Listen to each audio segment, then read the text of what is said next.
요즘은 별 보기가 참 힘든데 제가 자랄 때는 하늘이 깨끗해서 그랬는지 밤이면 하늘에 빛나는 별들을 참 많이 볼 수 있었습니다. 어떤 별들은 크게 또 밝게 빛나고 또 어떤 별들은 희미해서 잘 보이지 않는 경우도 있습니다. 우리가 잘 아는 샛별이라고 하는 별이 있는데요. 그 별은 금성이라고 합니다. 이 금성은 지구에서 아주 잘 보입니다. 그래서 우리는 그 별이 클 거라고 생각을 합니다. 하지만 지구 밖을 관측하게 되면서 금성은 지구와 가까이 있어서 크게 보였던 거지 지구보다 훨씬 더 작은 별이라는 것을 알게 되었습니다. 반대로 안드로메다라고 불리는 아주 작은 별이 있습니다. 저 어렸을 때 말귀 못 알아듣는 친구들에게 야, 너 안드로메다에서 왔냐? 라고 이제 놀렸던 기억이 있는데요. 처음에 사람들은 이 안드로메다가 진짜 아주 작은 별인 줄 알았습니다. 그런데 나중에 알고 보니 이 안드로메다는 별이 아니라 우리가 살고 있는 은하계보다도 훨씬 더 큰 은하였습니다. 그동안 사람들은 이 커다란 안드로메다를 아주 작은 별 볼 일 없는 별로 알고 살았던 것입니다. 이처럼 우리는 우리 눈에 보이는 대로 믿고 사는 것들이 참 많이 있습니다. 예수님 당시 사람들도 예수님을 그렇게 보잘것없는 사람으로 보았을 것입니다. 진짜 예수님이 어떤 분인지 몰랐던 거죠. 오늘 본문은 세상이 몰랐던 예수님을 따라다닌 12명의 제자들과 예수님이 등장합니다. 예수님과 제자들은 지금 가이사랴 빌립보에서 특별 훈련 MT를 하고 있습니다. 이 가이사랴 빌립보가 어떤 곳이길래 예수님은 하고 많은 장소를 놔두고 이 가이사랴 빌립보로 제자들을 데리고 가셨을까요? 이 가이사랴 빌립보는 예수님 당시에 굉장히 유명한 도시였습니다. 우상으로 유명한 도시였어요. 이곳은 헤롯 빌립이 로마 황제 가이사의 이름을 따서 만든 곳이기도 하고 우상 숭배의 대표적인 도시이기도 합니다. 황제의 권력 집중 도시인 이곳에 수많은 우상들과 또 신전들이 세워진 것을 보면 당시 로마 황제의 권력이 얼마나 대단했는지 알 수 있습니다. 그렇기 때문에 앞에서 말한 것처럼 사람들의 눈에는 세상을 지배하는 신들이 다 모여 있는 곳이 여기구나. 우리가 이곳에 있는 이 신들의 지배를 받고 살고 있구나 라고 생각했을 겁니다. 게다가 이 모든 신들을 대표하는 신이 바로 살아있는 로마 황제 가이사이기 때문입니다. 이게 그 당시 그 사람들이 믿고 있었던 현실입니다. 서두에서 말한 것처럼 눈에 보이는 대로 믿었던 그 세상 중심에 예수님은 제자들을 세우셨어요. 이 가이사랴 빌립보에 있는 많은 신전들과 우상들을 보여주시며 이렇게 물어보십니다. 16장 13절 하반절인데요. 사람들이 인자를 누구라 하느냐? 예수님은 지금 공생의 기간을 마무리하는 중에 계십니다. 이제 몇 개월 있으면 십자가에 달려 죽으세요. 그 십자가의 길 앞에 예수님은 제자들에게 세상 사람들이 나를 누구라고 하느냐라고 물어보신 겁니다. 이 질문을 지금 사람들에게 물어보면 아마 다양한 답변들이 나올 겁니다. 회교도들에게 물어보면 그들은 예수님은 예언자 중에 한 사람입니다 라고 말할 거고요. 불교도들에게 물어보면 훌륭한 성인 중에 한 사람입니다 라고 말할 거예요. 또 인도나 네팔 사람들은 자신들이 믿는 여러 신 중에 한 신이 환생했다라고 말할 것입니다. 또 우리나라 어떤 교과서에서는 세계 4대 성인 중에 한 사람이라고 기록되어 있습니다. 예수님을 믿지 않는 사람들은 예수님에 대해서 이렇게 다양한 평가를 합니다. 예수님을 모르기 때문에, 자신들이 알고 있는 지식 안에서 믿고 싶은 대로 믿기 때문에 당시 사람들은 그랬을 것입니다. 그런데 이제 다시 본문으로 가서 보면 13절에 이렇게 세상 사람들은 나를 누구라 하느냐 물어본 뒤에 예수님은 제자들에게 다시 물어요. 사람들이 인자를 누구라고 하느냐? 그런데 제자들이 14절에 예수님을 세례 요한 또는 엘리야, 예레미야, 선지자 이렇게 부릅니다. 그래? 오케이. 그건 그렇고 그럼 너희들은 나를 누구라고 생각하느냐? 나는 너희의 생각이 궁금해. 너희는 나를 누구라고 생각하느냐? 15절에 이어서 물어보십니다. 그때 베드로가 1등 제자답게 제일 먼저 대답을 합니다. 주는 그리스도시요 살아계신 하나님의 아들이시니라. 예수님의 이 질문에 베드로가 아주 기가 막힌 대답을 했어요. 예수님께서 주시며 그리스도라는 것입니다. 이 대답을 들으신 예수님께서 너무 기뻐하시며 17절에 바요나 시모나 내가 복이 있도다. 이를 내게 알게 한 이는 혈육이 아니고 하늘에 계신 내 아버지다 라고 칭찬을 하십니다. 베드로의 이 100점짜리 대답이 스스로의 지혜에서 나온 게 아니라 하나님께서 예수님이 누구신지를 알려주셨기 때문이라고 말씀해 주세요. 여기서 우리는 예수님이 인정하신 이 베드로의 100점짜리 답변에 대해서 몇 가지를 생각해 보려고 합니다. 예수님은 제자들에게 너희는 나를 누구라고 생각하냐? 라고 한 가지 질문을 하셨어요. 그런데 베드로는 3가지 문장을 합쳐서 한 문장으로 대답을 했습니다. 주는 그리스도시요 살아계신 하나님의 아들이십니다. 주, 그리스도, 살아계신 하나님의 아들. 우리는 베드로가 했던 이 한 문장을 다시 3문장으로 나누어 살펴보겠습니다. 먼저 베드로는 예수님을 주라고 말합니다. 주라는 뜻은 주인이라는 말입니다. 네, 네이버를 치던 검색을 하면 주 그러면 주인으로 나와요. 그러나 이 주라는 말은 이 성경에서 단순히 주인이라는 의미를 뜻하지 않습니다. 창세기에서 모세가 하나님을 만났을 때 하나님께서 모세에게 하나님 자신의 이름을 가르쳐 주셨습니다. 구약 성경 모세 오경이 기록될 당시에 히브리어는 자음만 있고 모음이 없었습니다.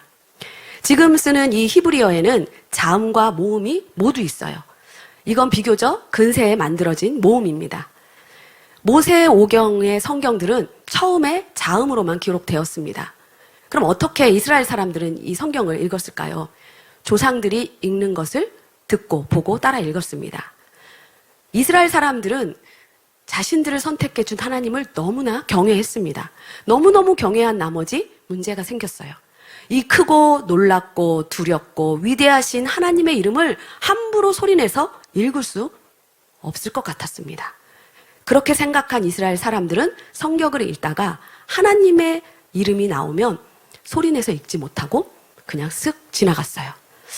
예를 들어 태초에 하나님이 천지를 창조하시니라 라고 하면 태초에 천지를 창조하시니라 쓱 이렇게 읽었다는 겁니다. 성경을 필사하다가도 하나님의 이름이 나오면 필사하던 붓을 새로 빨았을 뿐만 아니라 필사하던 사람도 새로 가서 목욕 재개하고 다시 와서 쓸 정도입니다.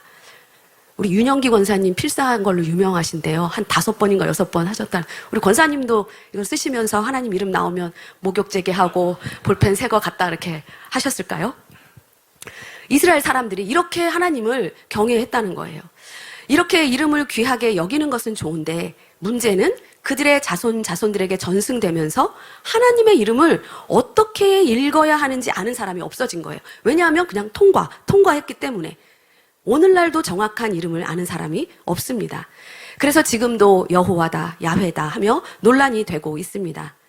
당시 사람들은 높고 존귀하신 이 하나님의 이름을 말할 때 이름을 말할 수도 말하지 않을 수도 없었습니다. 그때 그들이 하나님의 이름을 대신해서 사용한 단어가 있어요. 아도니아라는 단어입니다. 이 단어가 하나님의 이름이 들어가는 곳에 대신 사용되었습니다. 아도나이. 이 아도나이라는 단어가 번역된 것이 바로 주입니다. 베드로가 먼저 고백한 말도 이 아도나이, 주라는 뜻이에요. 이 뜻은 예수님은 나의 주인 되시는 하나님이세요 라고 고백하는 겁니다. 우리가 예수님을 주라고 인정하는 것은 정말 중요한 문제입니다. 예수님이 나의 주인이라는 것을 인정하는 순간 나는 예수님의 소유가 돼요. 내가 나의 주인이 아니야? 내 생각대로 내 마음대로 뭐 할 수 없는 거야? 누군가가 나의 소유가 된다고? 나를 소유한 그 소유자의 그런 권세 밑에 내가 고개를 숙이고 들어가야 되는 건가? 이렇게 생각하는 순간 사람들은 예수에 대한 거부감을 갖게 됩니다. 처음 사람이었던 아담과 하와가 죄를 지을 때도 이게 문제였습니다. 하나님의 창조물이면서도 하나님의 소유인 아담과 하와는 하나님의 권세에서 벗어나서 자신들이 하나님과 똑같이 되려고 죄를 지은 것입니다. 그래서 우리는 하나님께서 우리에게 특별한 은혜를 주시지 않으면 예수님을 주라고 고백할 수도 없고 믿을 수도 없습니다. 지금 이 자리에 계신 여러분들은 어떠신가요?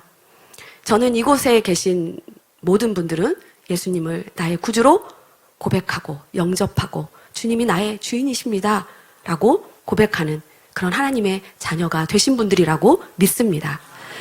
그 하나님께 이 시간 모든 감사와 영광을 올려드립니다.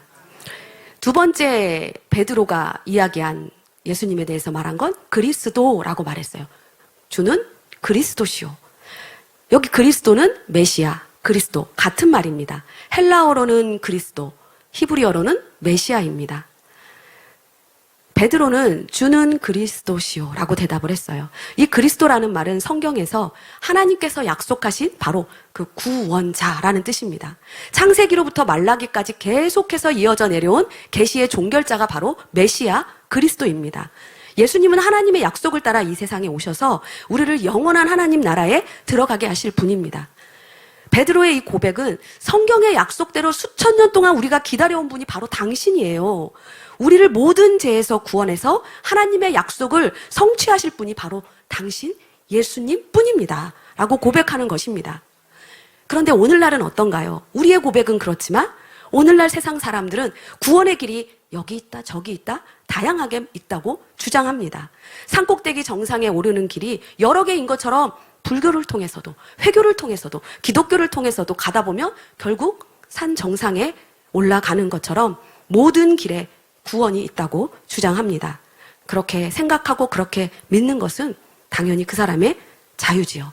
그러나 실상은 하나님께로 나갈 수 있는 길 자체가 오직 하나밖에 없기 때문에 이 주장은 틀린 말입니다.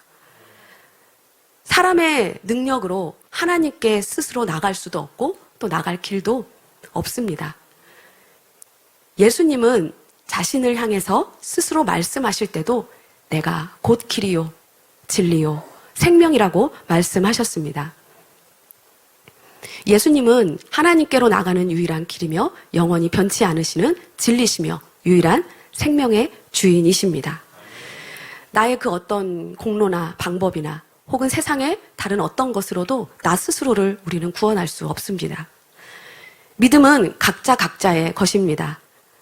부모가 믿었다고 자녀가 믿지 않습니다. 각자 각자에게 주신 믿음이 따로 있습니다.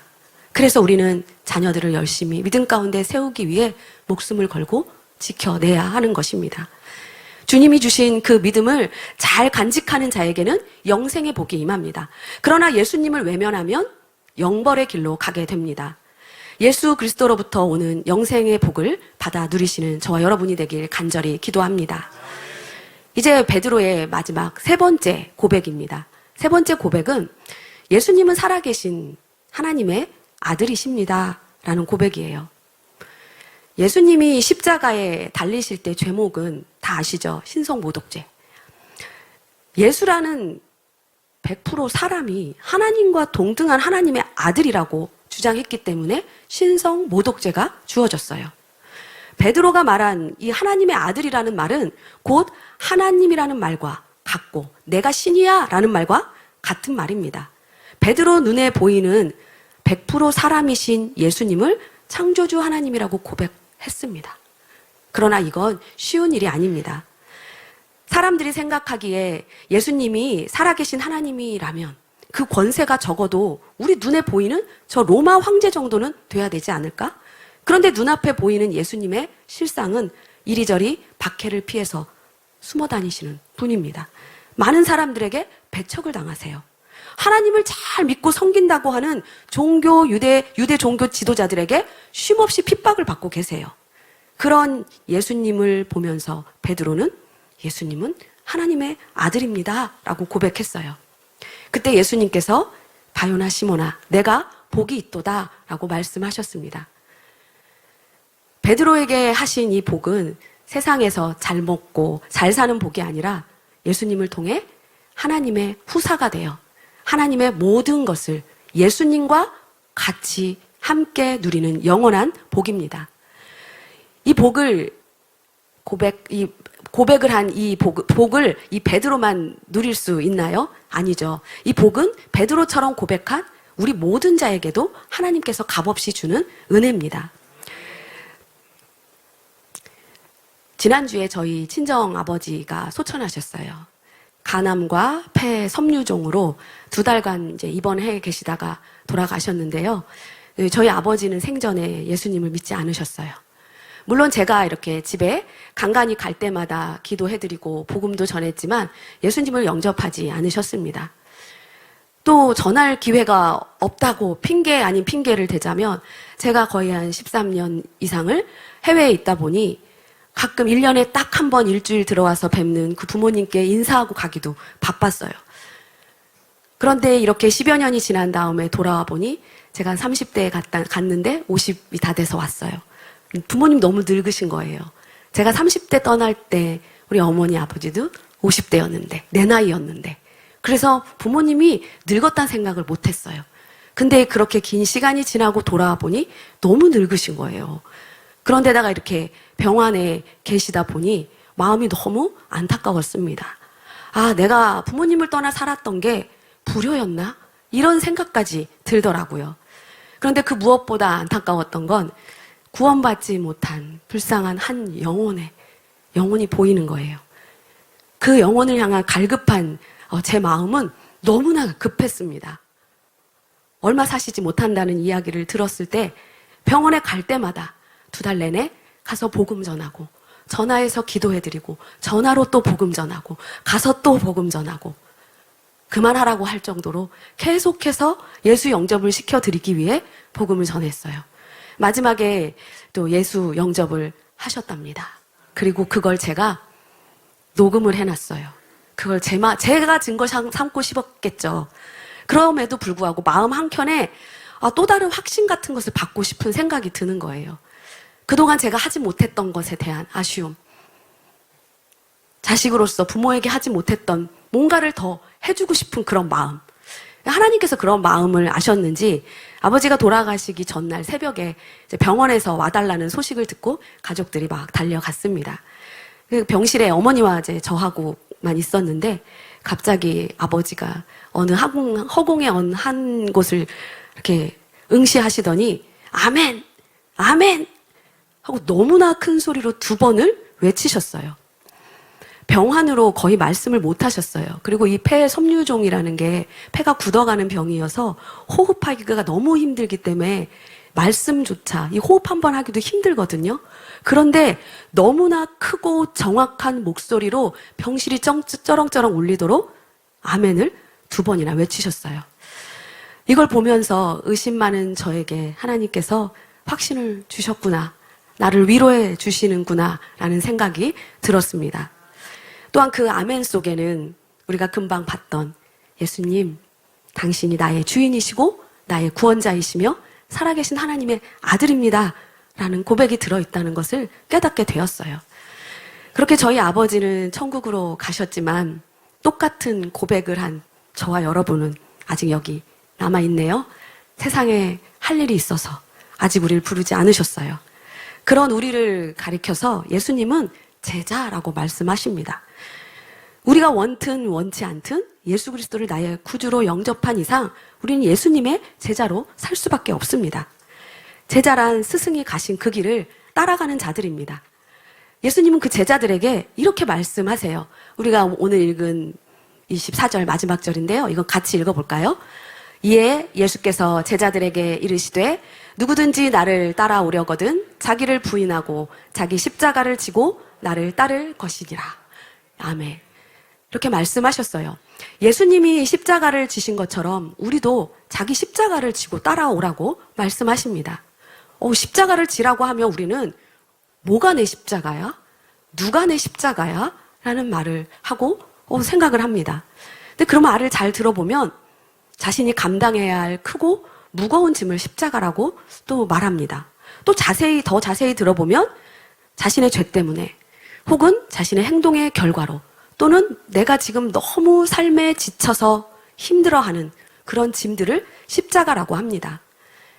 그러나 주님이 말하는 십자가는 내가 무엇을 잘못해서 또는 삶에서 오는 여러 가지 어려움들, 이런 것들이 십자가가 아니라고 말씀하세요.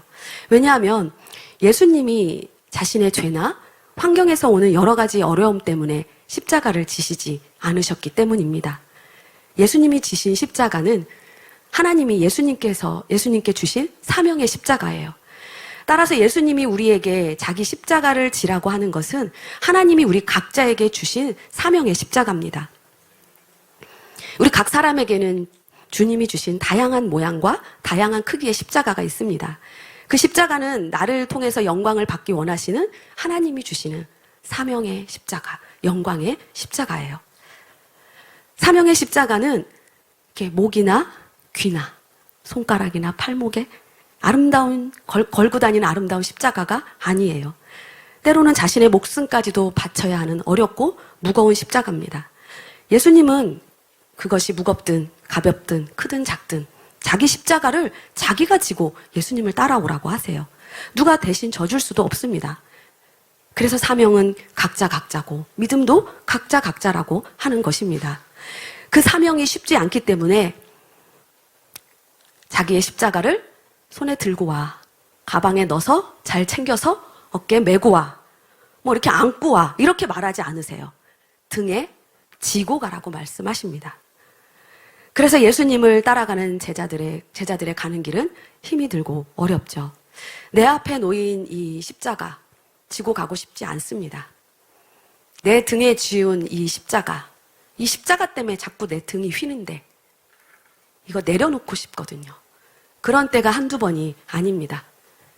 난 자신이 없으니까, 난 능력이 없는데 내가 무슨 제자라고. 그런데 오늘 성경에서 우리가 희망을 봅니다. 바로 베드로가 우리에게 소망을 갖게 해요. 알면서 나쁜 짓을 하는 사람하고 모르면서 나쁜 짓을 하는 사람하고 누가 더 나쁜 사람인가 물으면 알면서도 나쁜 짓을 하는 사람입니다 라고 말해요. 그래서 법원에서도 모르고 한 일에 대해서는 약간의 선처를 해줍니다. 그런데 반대로 알면서 나쁜 짓을 하는 사람하고 몰라서 나쁜 짓 한 사람하고 누가 회개하고 돌이켜서 더 바르게 살 기회가 있을까요? 당연히 알면서 나쁜 짓을 한 사람입니다. 그 사람은 그것이 잘못된 것을 알기 때문에 돌이킬 기회가 있어요. 그러나 잘못된 것인 줄 모르는 사람은 안타깝지만 돌이킬 기회가 없습니다. 우리들 대부분이 알면서 쓰러지고 알면서 넘어지고 하는 베드로와 똑같은 사람이에요. 그래서 베드로처럼 소망이 있다는 겁니다. 머리로 알고 입으로 시인하고 고백하고 주님을 위해 이 한 목숨 바치겠습니다 다짐한 베드로의 말과 행동, 우리도 그랬잖아요. 우리의 모습이거든요. 방금 전에 주님께서 칭찬을 한 그 베드로가 또 금방 돌아서서 책망받고 주님 뜻대로 살겠다고 눈물 콧물 다 빼고 회개하고 기도하고 또 잘못해요. 책망받고 회개하고. 베드로의 모습이 바로 우리의 모습이라는 거예요. 그래서 우리에게 소망이 있다는 겁니다. 그게 22절에 나와요. 베드로가 예수를 붙들고 항변하여 이르되 주여 그리 마옵소서 이 일이 결코 주께 미치지 아니하리이다. 베드로가 항변했다는 말은 베드로가 예수님께 꾸짖었다는 거예요. 타일렀다는 거예요. 뭐라고 했다는 거예요. 왜 베드로가 그렇게 행동했을까요? 하나님의 은혜로 예수님께 대해서 깨달았지만 100% 정답을 고백했지만 주인 되신 하나님이 아니라 사람의 일을 생각하고 인간적인 생각과 판단을 했기 때문입니다. 주님은 그런 베드로를 향해 사탄아 물러가라 라고 강력하게 대처하십니다. 바른 믿음의 고백을 가지고 있었지만 제자도를 몰랐기 때문에 베드로는 책망을 받았습니다. 우리도 베드로처럼 하나님께 진심이잖아요. 100% 하나님께 고백하잖아요. 주님 사랑합니다. 순종하겠습니다. 십자가 지겠습니다. 어디든 가겠습니다. 찬양하잖아요. 그때 진심이잖아요. 그런데 그러다가 베드로처럼 책망받고 코가 쑥 빠져서 낙심되고 길을 잃어 슬픔에 빠진다는 겁니다. 어둠 속에 헤맬 때가 있다는 겁니다. 예수 그리스도를 나의 구주로 고백한 제자란 완벽한 제자가 아니라 완전하신 주님을 의지하여 주님이 가신 그 길을 따라가는 자들입니다. 때로는 넘어지고 쓰러지고 코피가 터지고 욕을 먹고 때로는 책망을 듣기도 하지만 그럼에도 불구하고 그 길을 걸어가라고 주님 우리를 부르십니다. 주님께 친히 배운 사도들도 쓰러지고 넘어졌거늘 내가 뭐 얼마나 대단한 사람이라고 흠 하나 없이 완전하겠습니까? 우리는 우리가 완전하지 않은 것을 주님을 알고 계세요. 그런 우리를 부르셨어요.